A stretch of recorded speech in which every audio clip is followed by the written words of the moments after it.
Olá, pessoal, tudo bem? Bem-vindos ao nosso Astro Insight 77, nosso cantinho de conhecimento, de autodesenvolvimento. E hoje a gente está aqui para falar da casa 8, uma casa muito especial, porque nós estamos falando de coisas muito profundas, né?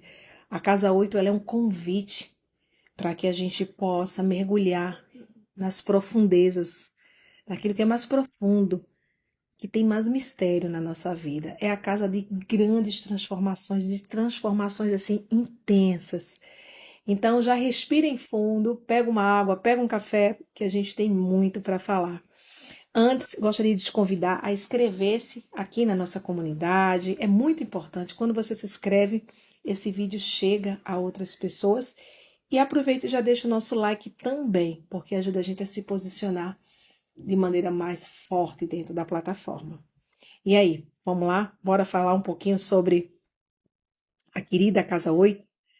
Quando a gente fala da Casa 8, né, existem muitas interpretações, mas uma das interpretações mais interessantes que a gente tem é a Casa 8 como a casa da transformação, a casa do renascimento.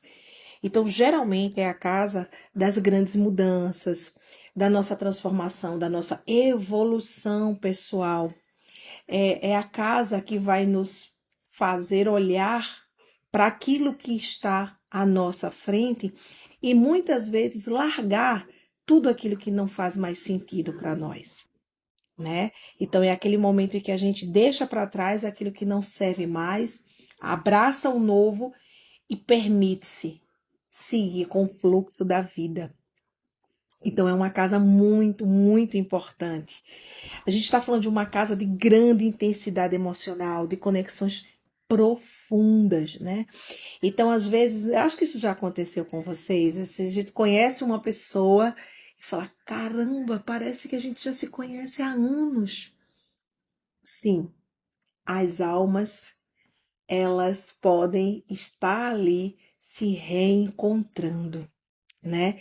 E isso pode acontecer desde uma relação amorosa, que você encontra uma pessoa ali muito especial, mas numa relação no trabalho, na amizade, né?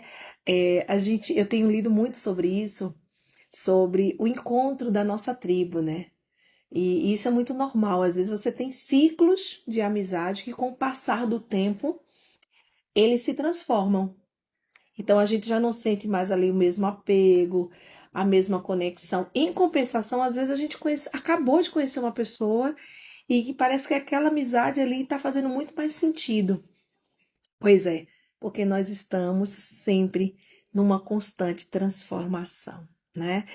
É a casa também onde a gente fala da confiança, das nossas conexões mais profundas, daquelas pessoas que a gente olha no olho e entende que nós vamos nos conectar, nós vamos falar da nossa vida e a gente sabe que ali nós não vamos ser julgados, nós estamos diante de uma pessoa que nos entende. É um encontro de almas, né? Vamos dizer assim. É também a casa dos recursos compartilhados, né? Então, muitas vezes, quando a gente fala de bens, heranças conjuntas, o dinheiro do outro, né? Isso está tudo dentro de casa 8, né? É a casa também do equilíbrio financeiro. Então, eu lidar com muita responsabilidade, transparência, buscando equilíbrio com os recursos que eu tenho para alcançar aquilo que eu desejo, né? Então, percebam que é uma casa bastante profunda, né? A casa 8 é a casa também da espiritualidade, né? Então, é nela, é ali onde a gente tem o nosso mundo sensorial, o mundo invisível, né? Onde a gente não consegue enxergar com os olhos físicos, mas a gente enxerga com os olhos da mente, com os olhos do coração. É na casa 8 também que a gente tem temas como morte, renascimento, destino de alma, significado de vida explorado com muita profundidade. Por isso que às vezes vocês vão ver algumas pessoas falando assim: ah, eu tenho medo da casa 8 que é a casa da morte. Não apenas, e não estamos falando aqui só de morte física, pode ser uma morte simbólica para que nasça uma nova versão de nós mesmos, uma versão precisa morrer, né? Recentemente eu estava vendo uma leitura da Fabi Fortunato, que é minha professora, e ela disse assim: qual é o problema da gente morrer para renascer? Você está se estranhando? Prazer, se apresenta para você mesmo. Fala assim: olha, essa é a minha nova versão, tudo bem? Né? E é um pouco disso que acontece na Casa 8, a gente se transforma. E às vezes a gente precisa se apresentar para a gente mesmo e para aquelas pessoas que estão ali um pouquinho ao nosso redor, né? Aquelas pessoas que fazem sentido. É um espaço de aprendizado, de conexão, de abertura de portas, é um espaço de expansão. Isso é a nossa querida Casa 8, né? Aqui a gente vai para algumas influências, né? Por exemplo, se a gente tem um signo de escorpião na casa 8, a gente pode estar falando ali de transformações muito profundas, né? E é muito comum se ligar, a gente conectar a casa 8 ao signo de escorpião, né? Que é aquele que morre para renascer, né?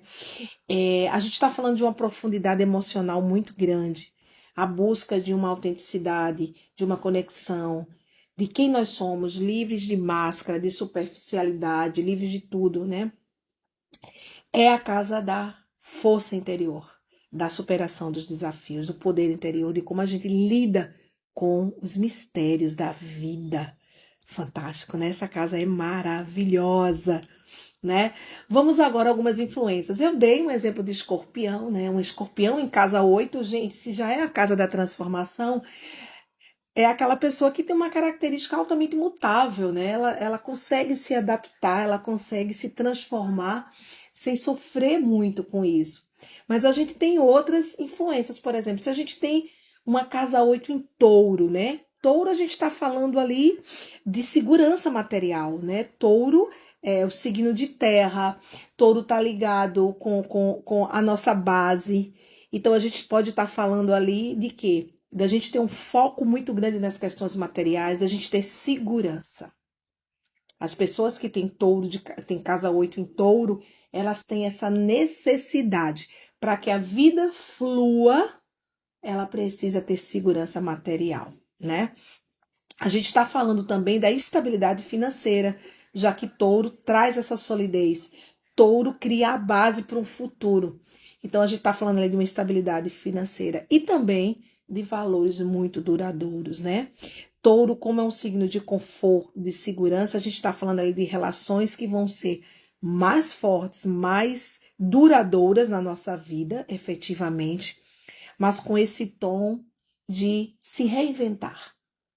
É aquele amigo que a gente passa um tempo sem ver e quando a gente se encontra, parece que a gente se via todos os dias. A gente renasce para uma nova versão, ele enxerga, eu enxergo, a gente se reconecta, porque a base da nossa amizade, ela é muito forte, né? Se a gente for pensar em planetas, né, a gente traz aqui, por exemplo, Plutão. Plutão, ele é o planeta da transformação profunda. Em Plutão, a gente morre e renasce. A gente mergulha nas nossas sombras. Como diz o nosso mestre Carl Jung, precisamos olhar para as nossas sombras, porque nós só conseguimos dominá-las quando nós conseguimos enxergá-las. Então, talvez uma das coisas mais desafiadoras da vida seja manter as sombras. Não, vamos trazê-las para perto de nós, para que nós possamos olhar e ressignificar, né?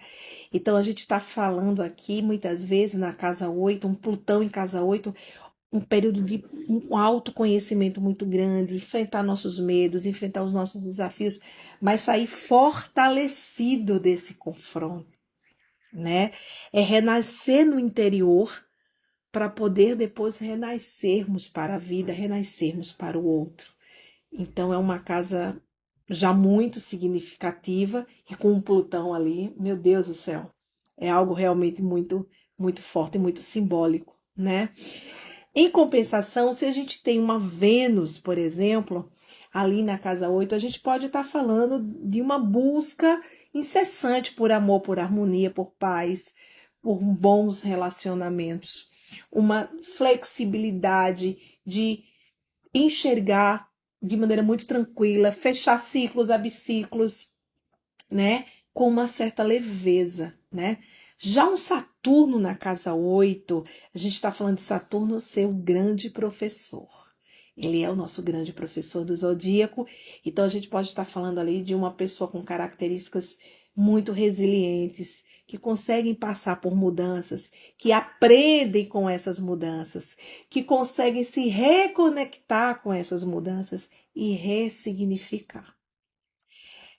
Claro, meus queridos, que eu vou reforçar aqui para vocês que nós estamos diante de uma análise genérica para que você possa ter a leitura correta da sua mandala. É muito importante você consultar um astrólogo profissional com muita responsabilidade. Um beijo enorme, fique em paz e logo logo vamos nos encontrar para falar da Casa 9. Até mais.